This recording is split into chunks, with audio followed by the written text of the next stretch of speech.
But then when I put up my first play, like I wrote it when I was around 16 and it came up when I was 17. And like, I was saying the cast are going to be so excited, like going up on stage, there's nothing like it. And then on the first day of the show, I was backstage making sure everything went smoothly. But then on the second day, I sat in the audience. And it was the most surreal experience of my life because this idea that I had in my head and these characters I just always seen. And then when I wrote it out on paper, the script, it was like, whatever, it's a script. But then to see like a stage of all these characters that I've created, saying lines that I've written, the way I've done it, like that level of creation and that level of I sat, like afterwards I was like, I feel like a puppet master of sorts, like what is this high? Yeah. And that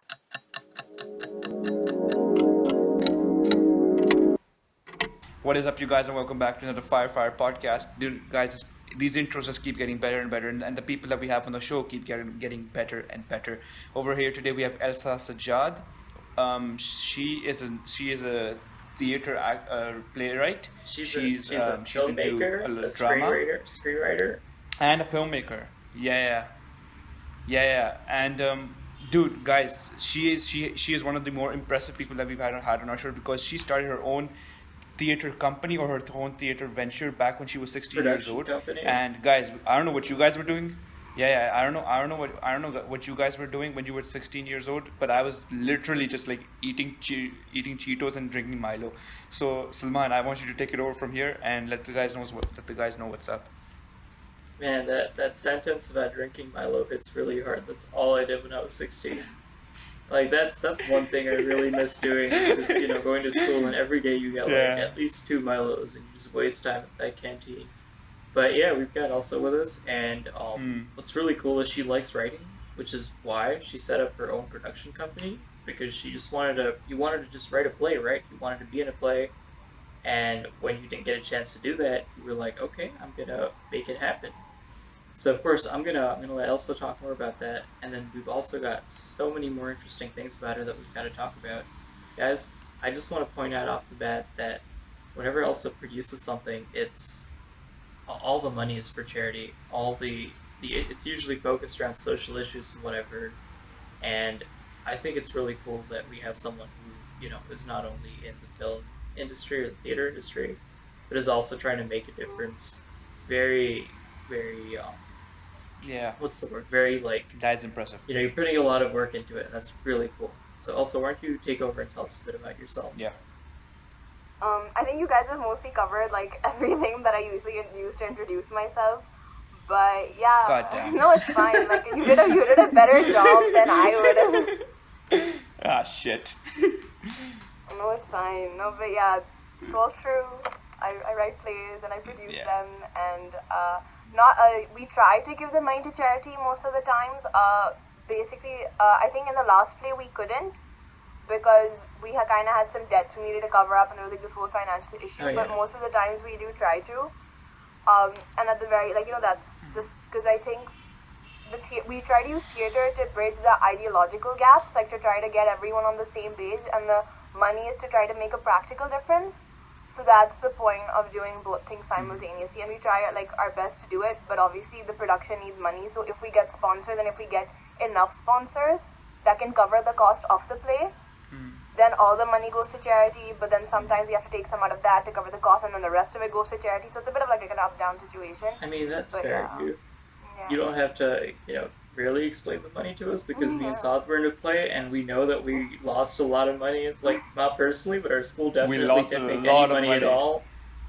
Well, we just didn't make any money at all, So it is expensive, and you definitely have to break even sugarcoat it, bro. before you Don't can... question it, bro. Come on, man. Don't fucking sugarcoat it, bro. We lost a shit ton of money, guys. It was bad, but the play was great. It was a lot of fun, But, okay, what I want to hear is, so I know you focus on social issues and ideologies, and what's one big recurring theme, or one that's important to you? I think one that keeps on coming up again and again, even unintentionally, is the role of society in women across generations.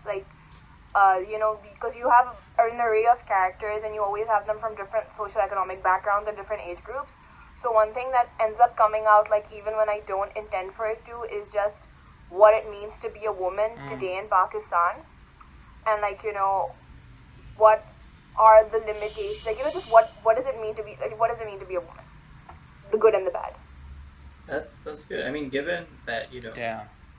that's like half our population that you're living through being a woman in Pakistan, it's crazy how even with the fact that everyone's trying to improve the situation, but there's still more light and more issues that we need to bring out just because there's such a big, well, one, things have changed generation by generation, and two, you just have like a very big divide between genders right now, which I think we're getting closer to bridging, but who knows with with this society. You can never tell what's One going to thing, happen next. one thing I want to ask, exactly. One thing I want to ask is that what was your favorite play that you produced, like to this Um, day, um,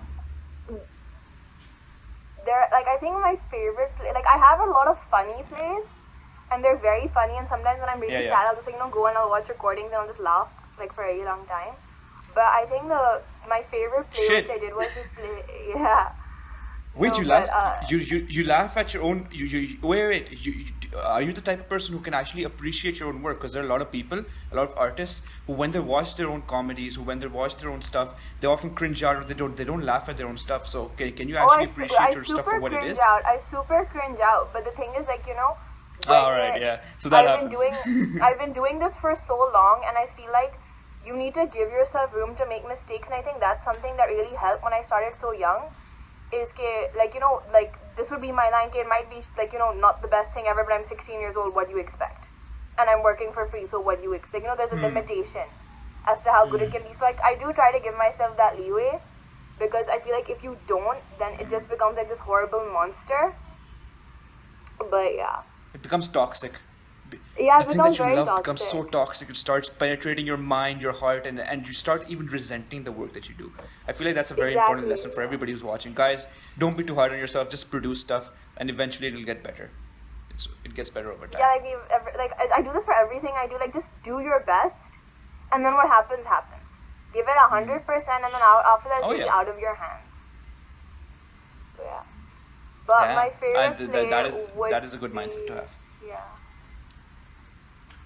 No, I was saying my What's your favorite favorite play play? would be this play I did in 2018. It was called #MeToo, and it was inspired by the Me Too movement. And I think it's my favorite because it was one of the first few. It was like the only play which I've seen make a very big difference, like in my lifetime, I guess you could say.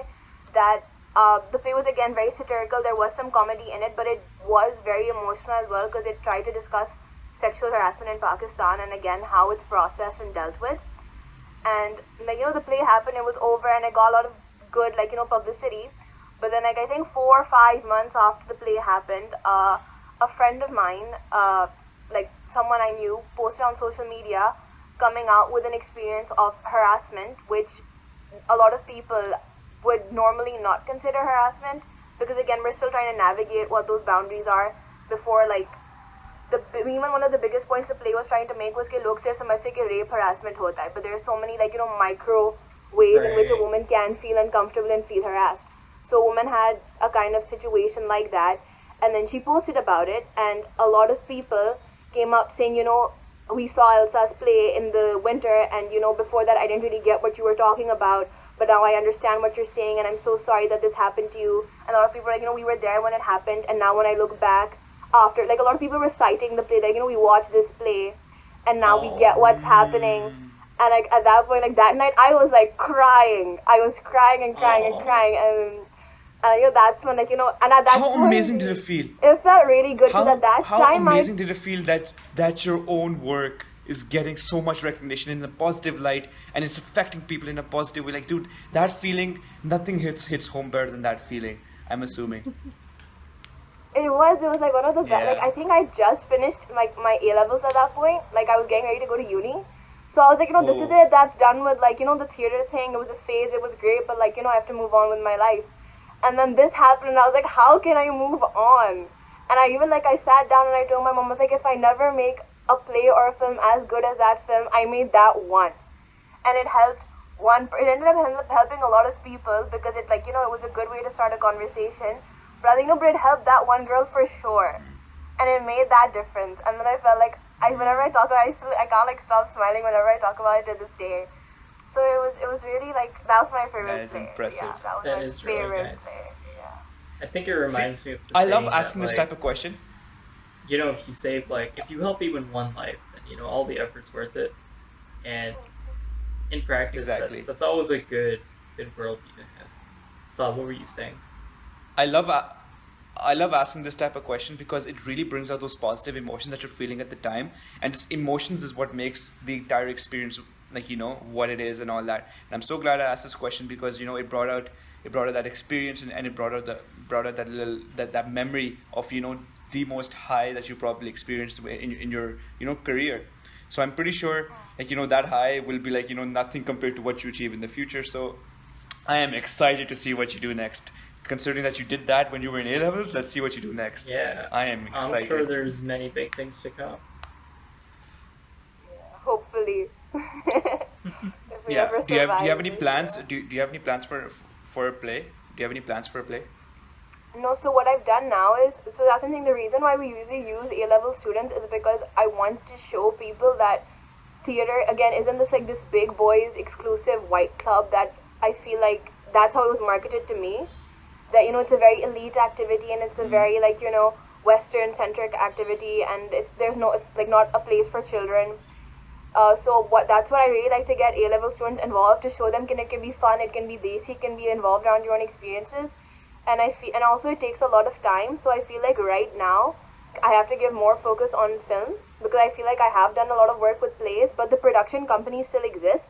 We were supposed to do a play this summer, but obviously we couldn't because of the corona situation. But now the plan is that A-level students who I'm still very much in contact with, they will write the scripts I will help them produce them, and I will help them direct them, and I will give all the help I possibly can. But it's time for like a new fresh voice and for someone else to take charge.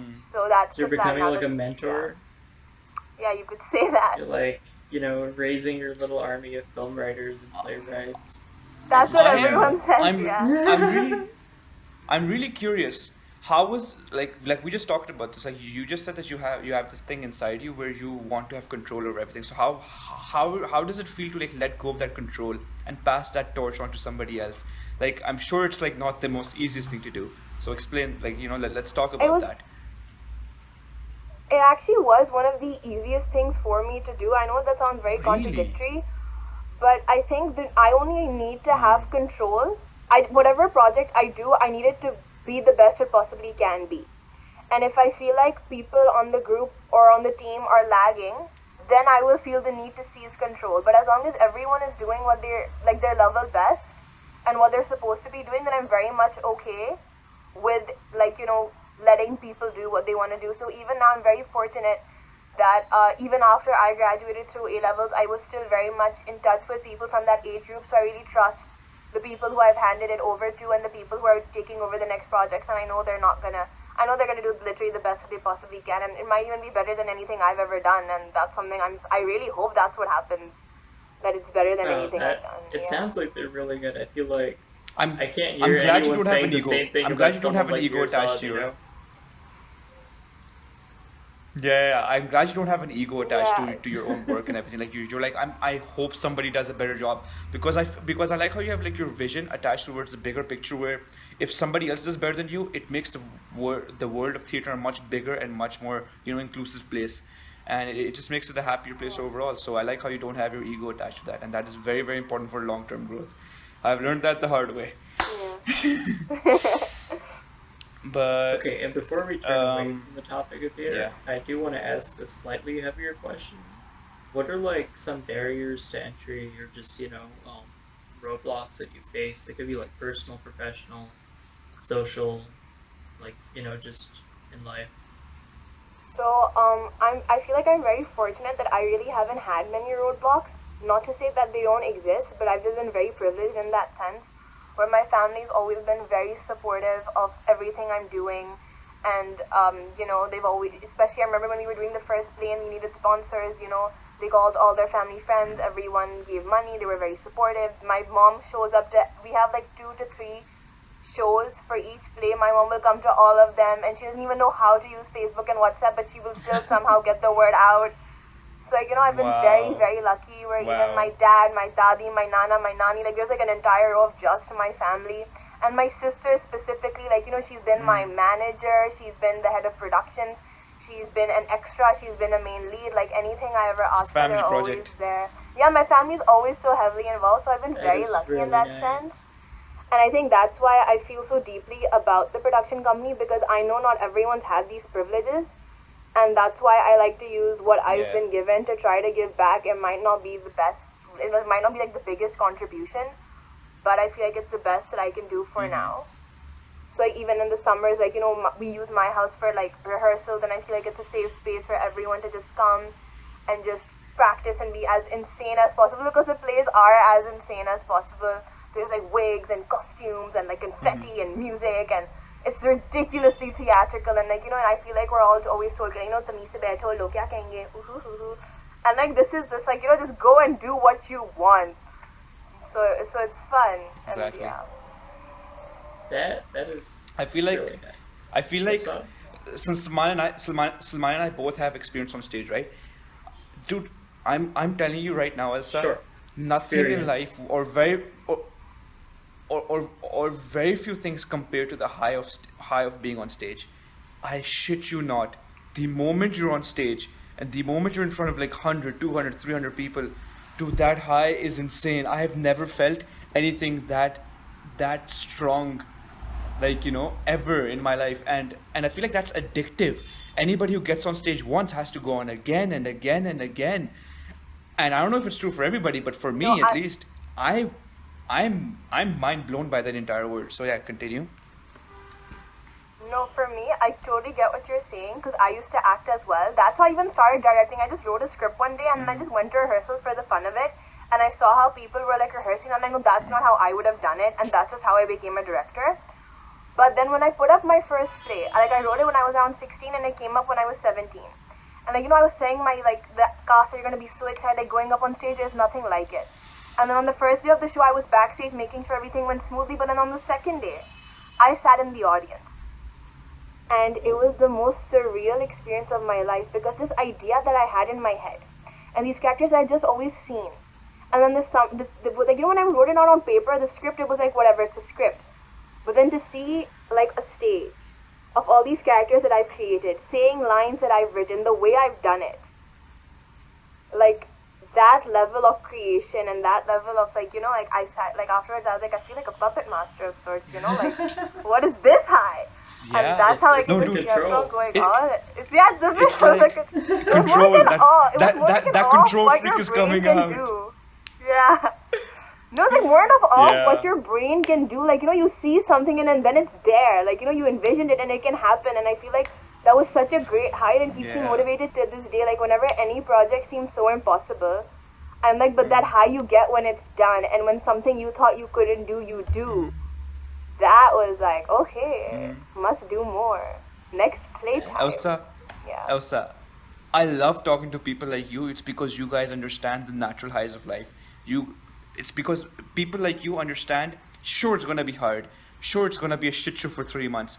But at the end of those 3 months, that hour or that half an hour or that 45 minutes, whatever, however long that play is, it's going to be so worth it, seeing all your efforts come together on stage for that one moment, for that one performance, and seeing and you know what's better? The audience's reaction to the jokes that you thought were not funny anymore because you heard them 300 times. The audience laugh at them even louder than you've ever laughed at. Like, it blows my mind. No, I think my most fun part is like post-play for like a couple of weeks. Like, I'll just be at the supermarket, or like, we have Karachi Food Festival, or I'll just be like at the mall, and then people will pass me by and they'll quote the play. And they'll quote like the funniest lines. And I have no idea who they are. But I'm like, you watched the play. They're like, yeah, we did. And you're hilarious. And I'll be like, thank you. Wow. That must feel so accomplished. Beautiful. No, that's I just like to Amazing. laugh a lot, and I feel like that makes me laugh. Like I'm like, damn, that's so funny. Like something I wrote, itna stress make like in the dark of my room, huddled up over my computer, and now people are quoting it to me. I'm like, okay, good. I see Yeah. you. I know what you're doing. So, yeah, it's I fun. like I like how I like how you So take wait, one action thing and you're proactive towards your dreams. That is very important. I feel like we've heard all this like really positive stuff, but like I'm sure starting out you must have like made like some or a bunch of mistakes during your first play, right? Like there's no way, So many, right? so Like many mistakes. in hindsight, what do you think was something where like you're just like, wow, I can't believe I did this. I was so unprofessional. I don't think it's about being unprofessional, but like I feel like at that time, because I think I directed my first play when I was 17, so it was very hard for me to direct so many people, and then even like for my other like it took me like a good 2 years to figure out how to be a director, because usually I was working with my peers, and as a director you have to acknowledge you're in a position of power, so you can't talk to people the way you would talk to your friends.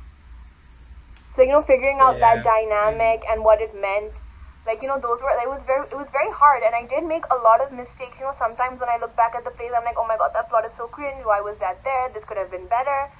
But honestly, like, I took this one class once, and it was called Trial, Error, and the Search for Human Happiness. And I think that's like stayed with me forever, because like the biggest crux of that was, okay, you can't be good at something unless you start it, and when you start you will Without make failing. mistakes. Yeah, you will fail, and that's going to happen, and if you let those failures like bug you down and like hold you back, then you're never gonna get to where you want to go. So yeah, I've made so many mistakes, and that's when whenever people come to me, they're like, oh, we want to write a script but we don't know if we can do this or that. I'm like, shuru karo, gir jao, fail karo, zaleel ho jao, but then get back up. I mean, the fact that you thought you were capable of writing and directing a play is amazing. Like, I mean, you did succeed at doing At it. Not to say 16. that you didn't, At but the 16, fact that bro. you had the confidence to do it, that's just very, very solid. And guys, Yeah. on that And great on note, that bombshell, guys, Yeah. saab yes, tumko. we are done. Yeah, we are done, guys. Please hit the like and subscribe button down at down below. Down below. Make sure to tell Elsa we sent you. We'll have her socials linked down below as well. And yeah, we're done. Peace. Adios. Goodbye.